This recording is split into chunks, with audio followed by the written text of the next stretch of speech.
So we also have to talk in the right place. It's not always necessarily credible to just be talking on your own website. Consumers might not believe that you can have authentic conversations there. So the location has a bearing in terms of whether or not conversation takes place and whether or not the right types of conversations take place. Here's a question for you. How many of you are connected to your boss on LinkedIn? Okay. How many are connected to your boss on Facebook? Less, right? Because you don't want your boss necessarily to see those inappropriate pictures of you, for some of you. Or sometimes you don't want to see inappropriate pictures of your boss. And the point is that there are different conversations in different places. So people tend to interact differently. They have a different expected experience in a different context. So you've got to determine where is that right place to have that conversation. You look at Special K. They have their brand website, but then they also have a discussion group on Yahoo Groups. Because that's the place where they saw, for example, that there was a lot of people having conversations that were relevant to what they wanted to talk about. The other thing that we can do in terms of the where is that we can look at a strategy in terms of being everywhere at once. So you've got the CDC has had great success in terms of their widgets, and they make it easy for you to distribute that widget in your blog, on your website, and it allows them to be in multiple places at the same time. So the third and last question is, how can we add to the conversation? And the most simple way to put it is, we can break it down in terms of like 3 ways to kind of adding to that conversation. The first is contribution. So that's where we are adding new things to the conversation. We're putting something out there.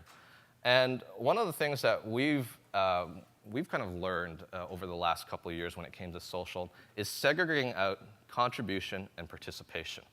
So contribution, think of it as the initial posting that's put up there, and participation is the response back to that posting. And when you segregate the two out, you can do some interesting things when it comes to social media. And the third way that we can kind of add to the conversation is distribution and leveraging social media as a distribution channel. So when we look at contribution, we have a scale in terms of risk.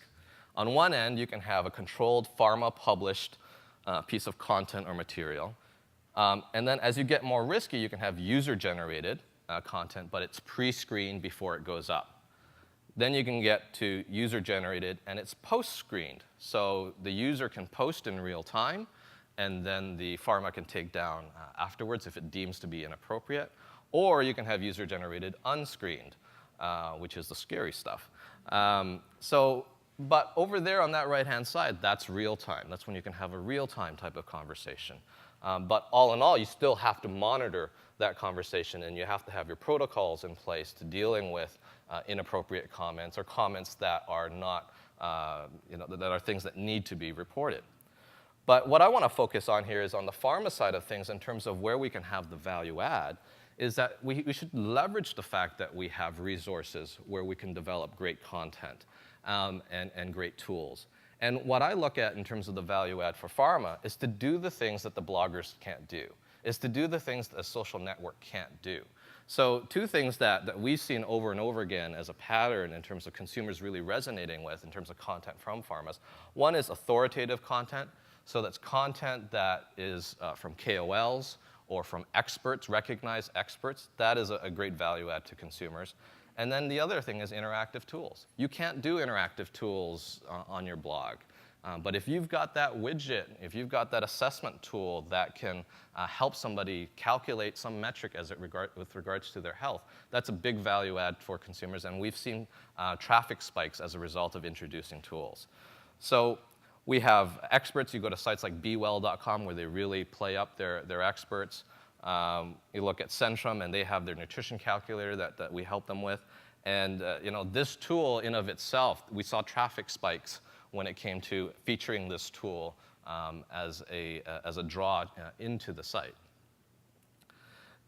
Now, so you've got that original stimulus, you've got your expert content, you've got the interactive tools. And with participation in terms of users providing feedback, there's a lot of different ways that they can provide feedback. And you can structure that participation. So it doesn't just have to be an open text field. So if you look at kickas.org, it's an online community for ankylosing spondylitis. And when we look at the site, they've got this list of user-generated where it's like foods to avoid in terms of foods that might cause an inflammation.